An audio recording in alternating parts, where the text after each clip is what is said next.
Assalamualaikum warahmatullahi wabarakatuh. Kembali lagi bersama kami di channel Buru-Buru Channel. Buat kalian, kami semua mau minta maaf karena jarang upload. Dan kali ini kami bakal membahas tentang penglaris pesugihan bakso. Dan ini juga adalah cerita dari seseorang yang gak bakal gua sebutin deh namanya, bakal gua samarin. Dan ini juga adalah kisah nyata. Dan mending kita langsung aja ke videonya. Sebelum kita lanjut ke videonya, jangan lupa buat kalian buat like, subscribe video ini. Dan semoga kalian terhibur dengan video kami.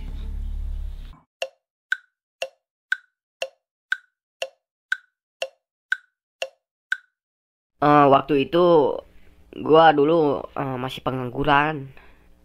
Gue itu anak yatim piatu, dan waktu itu juga gua susah banget tuh buat nyari pekerjaan. Bahkan gua sampai cari kemana-mana, sampai di koran gua cari tuh. Gua liatin satu-satu di koran, gua cari satu-satu di Facebook, di Instagram, di media sosial lah, pokoknya semua gua cari tuh. Tapi nggak ada sama sekali tuh yang cocok sama gua, dan banyak juga yang nggak nerima gua. Ada yang bilang juga ke gua, ada yang nyebutin gua itu sebagai pengangguran elit. Ya biasalah, pengangguran tanpa jasa. Ya kerja juga masih pilih-pilih. Suatu ketika gua lagi jalan-jalan iseng tuh, ya gua tuh lagi gabut lah. Terus gua gak sengaja tuh lihat di pinggir jalan tuh, di tiang listrik ada kertas, ada lowongan kerja yang napel tuh di tiang. Lowongannya tuh jadi karyawan tukang bakso. Gua langsung tuh tulis nomor yang ada di kertas tiang listrik itu. Sampai di rumah gua langsung tuh telepon nomor yang tadi tuh yang ada di tiang listrik. Gua langsung telepon tuh, dan diangkat. Gua bilang, halo pak, apakah ini benar nih di warung bakso yang ada lowongan kerja pak? Dan kata dia bilang, oh iya mas, benar di sini saya lagi ngebutuhin karyawan. Soalnya karyawan saya yang satunya lagi sakit ya. Kebetulan juga itu juga masih saudara saya, dia lagi sakit. Jadi saya butuh karyawan yang baru sementara lah buat ngegantiin. Dan gua nanyain tuh ke si bapak tukang bakso itu tuh yang ada lowongan kerja. Gua bilang sama dia, pak kalau kerja di situ tuh persyaratannya apa aja pak? Kata dia, yang nggak perlu persyaratan sih, ya cukup tinggal udah datang. Yang penting adalah buat gantiin karyawan saya yang dulu yang sakit. Yang penting kamu harus jujur juga. Dan gua nanya lagi tuh ke si bapak yang tadi, oh gitu ya pak, jadi kapan nih saya bisa mulai kerja buat buat jadi karyawan bapak? Dia bilang sama gua, besok pagi jam 8. Dan gua pun ngomong ke dia tuh, oke siap pak, besok pagi jam 8 saya langsung OTW deh ke tempat bapak. Terus dia bilang tuh sama gua, baik mas, kalau besok bisa datang oke lah, saya tunggu kamu supaya bisa datang tuh ke tempat saya. Kata dia tuh bilang kayak gitu ke gua. Dan singkat cerita tuh keesokan harinya gua pun pas jam 7 pagi langsung bangun tuh, siap-siap lah buat berangkat ke sana. Dan setelah siap-siap jam setengah 8 gua berangkat lah ke tempat si bapak itu tuh, ke tempat tukang bakso itu. Setelah sampai di tempat itu gua langsung samperin tuh si bapak itu tuh. Dan gua ya biasa berjabat tangan dan ngomong ke si bapak itu, permisi pak, saya yang nelpon bapak kemarin yang mau ngelamar pekerjaan di sini. Dan dia bilang, oh iya mas, ayo mari mari sini silakan duduk. Dan gua pun ngejawab, oh iya pak, terima kasih. Dan gua nanya lagi tuh ke si bapak itu, oh iya pak, jadi kapan nih saya bisa kerjanya? Terus dia bilang nih sama gua, sekarang aja mas, langsung kerja aja udah, nggak apa-apa. Dan gua pun ya langsung jawab tuh, langsung bilang dan bertanya juga tuh ke si bapak itu, ya siapa, apa yang harus saya kerjain nih? Terus dia bilang sama gua, mas hanya nunggu pelanggan dan ya melayani pembeli aja mas. Pembeli bakso, biar saya yang membuat baksonya, mas udah cukup tinggal nunggu dan ya melayani doang. Dan setelah gua mulai bekerja, gua pun seneng lah dengan pekerjaan ini. Tiap hari Minggu gua tuh seneng banget ya, nerima amplop gaji tuh dari bapak itu tuh. Ya orang gua kan tadinya pengangguran, ya sekarang udah ada duit. Dan setelah sekian lama gua kerja tuh di tempat itu, sekitar 1 bulan lah, si bapak pemilik warung bakso itu tuh yang sekarang gua sebut bos, dia bilang sama gua kayak gini nih. Dia bilang, mas, mohon maaf ya nih, sebelumnya karyawan sekaligus saudara saya itu udah sembuh, dan saya mohon maaf sekali mas, mungkin mas kerjanya cuman bisa cukup sampai di sini aja. Dan ya gua jawab lah, ya dengan perasaan sedih dong pasti.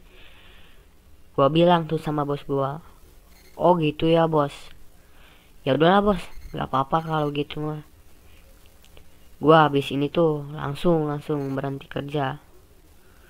Setelah gua nggak kerja lagi di sana, ya dengan perasaan berat hati gua nganggur lagi deh. Dan gua pun berpikir nih, mau cari kerja kemana lagi nih, udah susah, mana sulit lagi nyarinya kemana. Dan setelah beberapa hari gua nganggur, gua pun dapat ide nih, buka usaha bakso di tempat tinggal gua. Karena gua ya punya sedikit pengalaman dagang bakso tuh saat gua kerja di si bapak itu tuh. Dan gua pun juga punya sedikit duit lah yang cukup lah buat bikin usaha jualan bakso mah tuh cukup. Itu pun ya dari hasil nabung gua saat masih kerja tuh pas kemarin-kemarin. Dan jika cerita, gua pun ya langsung lah buka usaha bakso itu tuh. Setelah gua buka usaha bakso selama beberapa hari, gua sedih karena dagangan gua tuh kurang laku, sepi banget pembeli. Ya paling hanya ada beberapa orang lah yang beli bakso di tempat gua tuh. Dan suatu ketika ada teman gua datang tuh ke tempat gua, dan dia tuh nyapa lah, langsung nyapa gua, halo bro, lu gimana nih kabarnya? Terus gue bilang, baik aja bro, gua baik-baik aja nih alhamdulillah. Lu gimana kabarnya bro? Dan dia sontak langsung jawab, gue juga baik alhamdulillah. Dan dia juga ngomong sama gua, wih lu udah sukses nih sekarang, tapi dilihat-lihat kok kayak sedih amat sih, kenapa lu? Ya gua bilang lah sama teman gua, ngejawab, iya nih gua sedih banget, kan gua baru buka usaha nih, tapi pelanggannya selalu sepi tuh. Tahu kenapa? Padahal rasa bakso gua tuh lumayan enak, tapi kok pelanggannya selalu sepi ya. Dan temen gua tuh langsung bilang, langsung ngomong sama gua, kenapa lo nggak ambil jalan pintas aja sih bro? Dan di situ gua langsung bilang sama dia, maksud lu apaan bro? Dan dia langsung bilang tuh ke gua, itu tuh ya ngelakuin kayak pesugihan kayak gitu tuh, penglaris gitu tuh, kayak gitulah, ngerti juga lu pasti. Dan setelah gua berbincang-bincang tuh sama teman gua, ya gua nyetujuin aja tuh saran dari teman gua. Lalu gua diantar tuh ke orang yang bisa, dan gua diajarin tuh cara-caranya dan syarat-syaratnya sama teman gua. Setelah gua diajarin sama tuh orang yang ya orang pintar, syaratnya cuman ya masukin celana dalam, ya sempak atau gila gak tuh masukin sempak, gila kali, ke dalam panci kuah bakso gua tuh. Ya gua juga dengan perasaan jijik ya ngelakuin hal itu tuh, ya mau gimana lagi, gua juga kan pengen duit banyak. Dan setelah sekian lama tuh gua ngelakuin hal itu, emang bener sih tuh, dagangan gua tuh jadi bener-bener laris tuh. tiap hari dagangan gue langsung cepet habis, yang datang banyak bener. Dan gue pun ngedadak kaya raya tuh. Setelah sekian lama gue ngelakuin hal kayak gitu, gak ada angin, gak ada hujan, tiba-tiba kaki kanan gue tuh kayak lumpuh, susah banget buat gerakin. Dan gue mikir tuh di sini, gue ingat tuh sama hal gue yang gue lakuin selama ini. Dalam hati tuh gue ngomong, apa ini ya efek samping dari gue ngelakuin pesugihan penglaris itu. Setelah gue pikir-pikir ya emang bener sih kayaknya ini efek samping dari kelakuan gue deh, kelakuan gue yang salah. Kaki gue tuh dulunya tuh kan gak pernah sakit sama sekali, dan tiba-tiba ngedadak jadi sakit. Sekarang gue jadi lumpuh tuh selamanya. Dan dari kejadian itu tuh gue langsung insaf, ninggalin lah perbuatan yang salah kayak gitu. Gue juga ya menyesal. Dan alhamdulillah dibalik kejadian itu tuh ada hikmahnya. Gue pun ya langsung bertobat dan kembali ke jalan yang benar. Dan gue hilap atas kesalahan gue telah masuk ke jalan yang salah. Tapi gue juga ngerasa sedih dan sangat disayangkan kaki gue gak bisa sembuh lagi tuh. Gue itu tuh pengalaman terburuk gue yang pernah gue alami sepanjang hidup.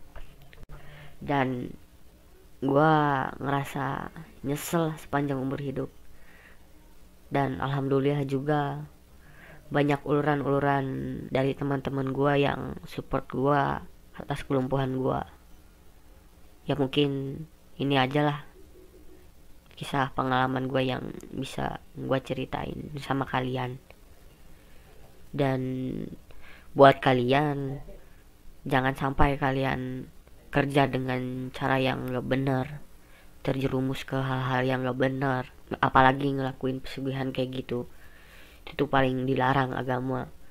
Dan dengan kisah gue ini semoga kalian bisa ambil hikmahnya dan bisa jadiin pelajaran atas cerita gue. Ya mungkin itu doang yang gue bisa ceritain. Kurang lebihnya terima kasih. Dan mungkin buat kalian yang udah nonton video kami, semoga kalian bisa dapat menyimak tentang ya kisah pengalaman seseorang tersebut, dan semoga kalian bisa mengambil hikmah dari video-video ini. Dan janganlah kalian buat melakukan pekerjaan yang ke jalan yang salah ya dengan melakukan pesugihan, ritual-ritual tertentu, karena itu tuh tidak baik, karena dilarang juga oleh agama. Dan mending kalian ya kerja aja yang benar, nyari kerja tuh yang halal, kerja keras. Janganlah kalian sampai kayak gitu. Dan mungkin cuman itu aja yang kita bahas di video kali ini.